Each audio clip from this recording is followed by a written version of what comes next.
Hey, it's Peter from Piston Ported, and holy bananas, do we have a treat for you today. For our next set of videos, we are going to be installing a hydraulic outboard disc into my buddy Matt's Series 3 Riverside. Now, if you're not familiar with the outboard disc, we have just started selling these on our website at pistonported.com.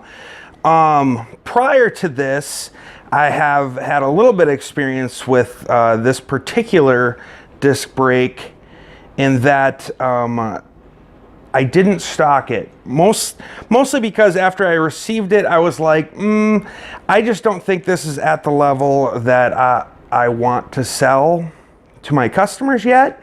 So I kept it and I put it on one of my scooters and I used it and it worked great, but I didn't, I never did stock those.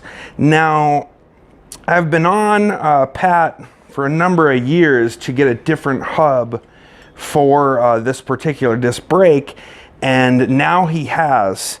So now we have, with the new Saigon Scooter Center hydraulic outboard hub, we have a new pressure cast front Lambretta hub that is made specifically for the hydraulic brake. And the reason that I say specifically is that it actually has the mounting boss inside of here so that you can attach the rotor.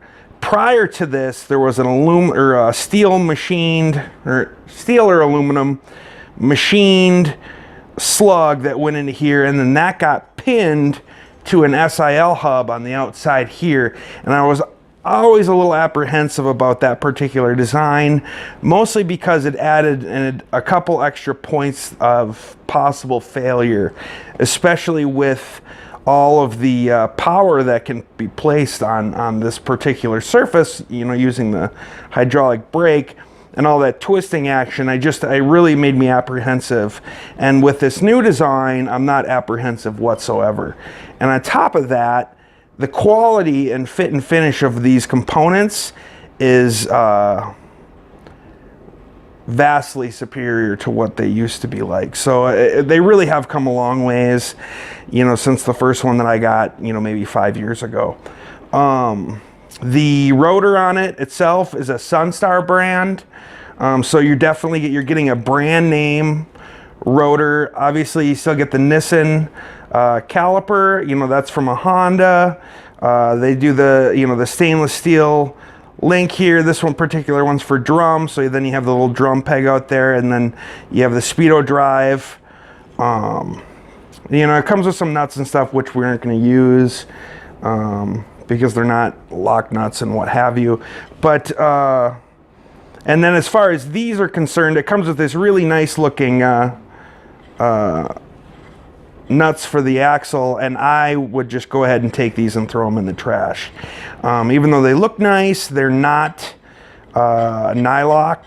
So, and the originals are nylock. There is no lock nut or lock washer or anything like that on a Lambretta axle. So my fear here is that these are just going to come loose and you're going to go ahead and get yourself hurt. So go ahead and take these off and don't use those. And then as far as, you know, one of the other things I noticed about this is that basically what they're using is a Lambretta, you know, TV175, TV200, SX disc brake axle. As it's got this shoulder right here, and then they're using that shoulder to pin all of this together so that you only have the one nut on this side. This is a fantastic design. I really, again, I can't say enough about the quality of the components on this particular disc brake now.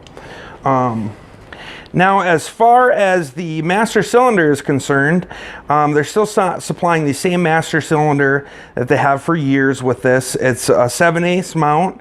So if you want to replace it with a radial one or something that looks a little bit more like sport bike with the, you know, the plastic, you know, brake fluid reservoir or something of that nature, that's totally up to you.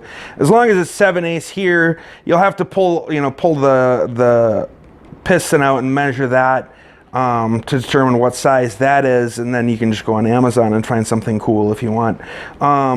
But yeah, I mean, I had this one on one of my scooters for years and it never failed and it never leaked. So I'm not going to complain, even though it doesn't have a brand name on it. It does the job quite well.